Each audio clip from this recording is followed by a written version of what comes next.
महाभारत दुनिया के सबसे प्रसिद्ध ऐतिहासिक ग्रंथों में से एक है। इस महाकाव्य में ऐसी बहुत सी कहानी है जो आज भी कई लोगों के लिए रहस्य बनी हुई है। ऐसी ही एक कहानी थी द्रौपदी की, एक महिला पात्र जिसे किसी परिचय की आवश्यकता नहीं। जिस तरह से आज दुनिया में सबूत मिल रहे हैं जो ये साबित करते हैं कि महाभारत कोई काल्पनिक कथा नहीं बल्कि 100% सत्य है। इसी आधार पर आज हम आपको महाभारत के एक सबसे महत्वपूर्ण किरदार यानी देवी द्रौपदी के जीवन से जुड़ी उन सच्चाई के बारे में बताने वाले हैं जिसके बारे में आज से पहले शायद ही किसी ने सुना होगा। यकीन मानिए जानकारी काफी ज्यादा दिलचस्प होने वाली है, तो वीडियो को पूरा एंड तक जरूर देखिएगा। सबसे पहले हम द्रौपदी के बारे में जान लेते हैं। द्रौपदी राजा द्रुपद की बेटी थी जो साक्षात इंद्राणी के अंश का अवतार थी।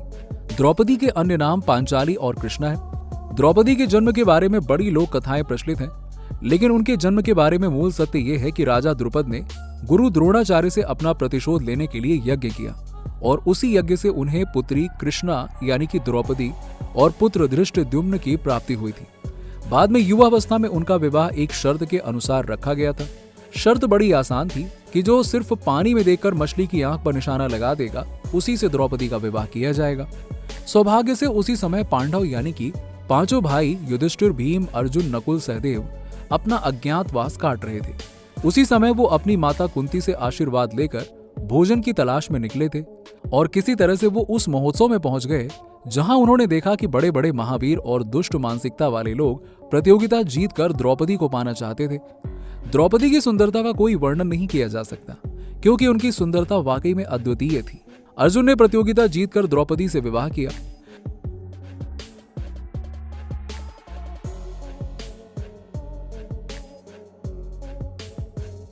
लेकिन वो जैसे ही जंगल में अपनी कुटिया में गए तो उनकी मां पूजा कर रही थी। उन्हें अंदाजा ही नहीं था कि अर्जुन शादी करके आया होगा। अर्जुन ने अपनी मां से कहा कि देखो मां, मैं क्या लेकर आया हूं। इस पर माता कुंती ने पूजा में विघ्न ना हो इसीलिए सिर बिना घुमाए ही बिना देखे ही कह दिया कि बेटा जो भी लाए हो पांचों भाई आपस में बराबर बराबर बांट लो। इतना सुनकर तो सबके पैरों तले जैसे जमीन ही खिसक गई हो। बाद में जब उन्हें सच पता चला तो ये सच उनके लिए भी पाप हो गया। बाद में राजा द्रुपद के यहाँ सभी महान गुरुओं और ईष्ट को बुलाया गया, जहाँ गुरुओं की आज्ञा के अनुसार इसे नियति का फैसला माना गया और द्रौपदी को समझाया गया कि इसके पीछे विशेष कारण है और आपको ये विवाह स्वीकार करना चाहिए। बाद में द्रौपदी ने ये विवाह पांचों पांडवों के साथ में स्वीकार किया और वहीं उन्हें पांचाली नाम मिला।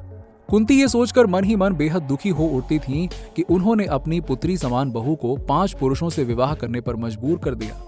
लेकिन ये द्रौपदी की नियति थी, कुंती की गलती नहीं। ऐसे ही एक बार जब कुंती बहुत दुखी महसूस कर रही थी और उसी समय भगवान श्री कृष्ण प्रकट हुए और उन्होंने कुंती को समझाया कि वास्तविक सत्य क्या है। श्री कृष्ण ने कहा कि द्रौपदी का 5 पुरुषों से विवाह होना नियति का हिस्सा था, इसमें तुम्हारा कोई दोष नहीं है कुंती। उन्होंने कहा कि द्रौपदी ने पिछले जन्म में घनघोर तपस्या की थी और उन्होंने ईश्वर से वरदान मांगा कि उसे 5 गुणों वाला पति चाहिए। चूंकि वो 5 गुण किसी भी एक पुरुष में संभव नहीं थे, इसीलिए उसे 5 पति प्राप्त हुए हैं। ये विधि का विधान है। द्रौपदी ने एक ऐसे पति की कामना की थी जो सर्वश्रेष्ठ धनुर्धर, धार्मिकता, सबसे मजबूत, आकर्षक और धैर्य का निर्धारक प्रतीक हो। इन सभी गुणों के साथ किसी पुरुष को ढूंढना असंभव था, इसीलिए उसे अगले जन्म के लिए 5 पतियों का आशीर्वाद मिला था और इस प्रकार कृष्ण ने कुंती का दुख दूर किया। इस तरह द्रौपदी पांचाली यानी कि 5 पतियों वाली इकलौती पत्नी बनी। हालांकि शुरुआत में द्रौपदी तैयार नहीं थी, पर बाद में गुरुओं का आशीर्वाद मानकर उन्होंने ये स्वीकार किया। द्रौपदी को 5 पांडवों से एक एक पुत्र प्राप्त हुआ। द्रौपदी के 5 बेटे थे, प्रतिविंध्य, सुतसोम, श्रुतकर्मा, सतनिका और श्रुतसेन। जैसा कि हमने आपको पहले बताया कि द्रौपदी के जन्म के बारे में भी एक लोक कथा प्रचलित है। असल में शुरुआत में जब द्रौपदी का जन्म नहीं हुआ था उसी समय से गुरु द्रोण और राजा द्रुपद में काफी संग्राम हुआ और गुरु द्रोण ने अर्जुन से राजा द्रुपद को हरवा दिया। विवाद शुरू हुआ राज्य सीमा को लेकर। पांचाल के राजा द्रुपद को द्रोण की ओर से पांडव राजकुमार अर्जुन ने हराया था, जिन्होंने तब उनके राज्य का आधा हिस्सा ले लिया था। इसी बदले को पूरा करने के लिए द्रौपदी का जन्म हुआ था। द्रौपदी अपने भाई धृष्टद्युम्न के बाद यज्ञ की जलती हुई अग्नि से एक बहुत ही सुंदर काली चमड़ी वाली युवती के रूप में प्रकट हुई थी। जब वो आग से प्रकट हुई तो एक स्वर्गीय आवाज यानी कि आकाशवाणी हुई और कहा कि वो भारतवर्ष के धर्म के भविष्य में एक महान बदलाव लाएगी। बाद में ये बात सत्य निकली। राजा द्रुपद के लिए द्रौपदी एक अवांछित संतान थी।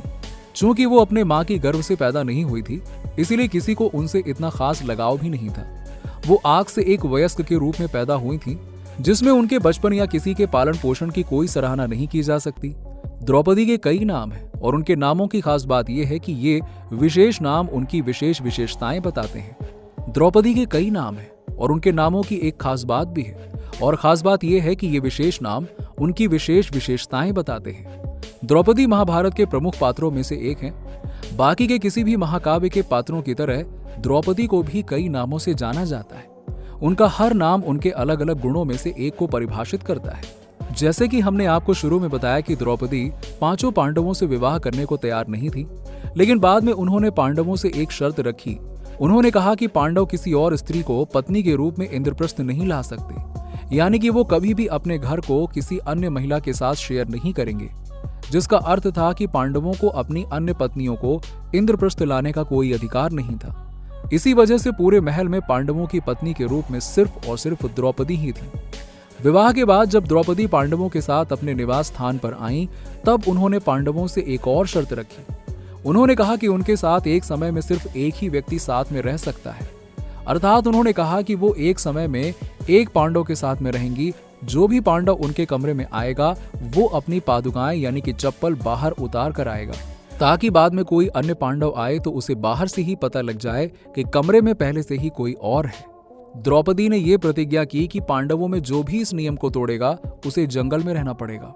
एक बार युधिष्ठिर और द्रौपदी कमरे में थे और युधिष्ठिर ने अपनी पादुकाएं कमरे के बाहर उतारी थी, लेकिन कहीं से एक कुत्ता आया और उसने युधिष्ठिर के पादुकाएं वहां से कहीं और हटा दी। दुर्भाग्य से उसी समय अर्जुन द्रौपदी के कमरे में आ रहे थे और उन्होंने कमरे के बाहर किसी के जूते नहीं देखे तो वो कमरे के अंदर चले गए। अंदर पहले से ही युधिष्ठिर और द्रौपदी मौजूद थे, जिससे द्रौपदी की प्रतिज्ञा टूट गई और अर्जुन को जंगल में जाकर रहना पड़ा। इस बात की सच्चाई जब बाद में द्रौपदी को पता चली तो उन्होंने कुत्ते को श्राप दिया कि आज से दुनिया तुम्हें सार्वजनिक रूप से संभोग करते हुए देखेगी, तब तुम्हें लज्जा का एहसास होगा। और माना जाता है कि तभी से कुत्ते कहीं भी संभोग करने लगते हैं। साथ ही दोस्तों आपको बता दें कि कहीं कहीं ये भी मान्यता है कि द्रौपदी काली का रूप थी। भारत के दक्षिण भारत क्षेत्र में ये आम धारणा है कि द्रौपदी महाकाली का अवतार थी। माना तो ये भी जाता है कि उनका जन्म सभी अभिमानी राजाओं को नष्ट करने के लिए और भगवान कृष्ण की सहायता के लिए हुआ था, इसीलिए उन्हें भाई बहन माना जाता है। हालांकि द्रौपदी का जन्म अग्नि से हुआ था। माना जाता है कि द्रौपदी पंच कन्याओं में से एक है, अर्थात उन्हें 5 कुंवारी के रूप में माना जाता है। द्रौपदी अपने पति के पास जाने से पहले अपने कौमार्य और पवित्रता को वापस पाने के लिए आग के ऊपर से चलती थी। इससे पहले इस तरह के नियम को कभी भी नहीं माना गया था। हालांकि पांडवों की अन्य पत्नियां भी थीं, लेकिन ये पत्नियां अपने माता पिता के साथ रहती थीं और वो 4 साल में अपने पत्नियों से मिलने के लिए उनके पास जाते थे। तो दोस्तों आज के लिए बस इतना ही। आज की हमारी ये वीडियो आपको कैसी लगी कमेंट सेक्शन में कमेंट करके जरूर बताइएगा, और साथ ही इसी तरह की और भी इंटरेस्टिंग वीडियोस के लिए हमारे चैनल को सब्सक्राइब करना मत भूलिएगा।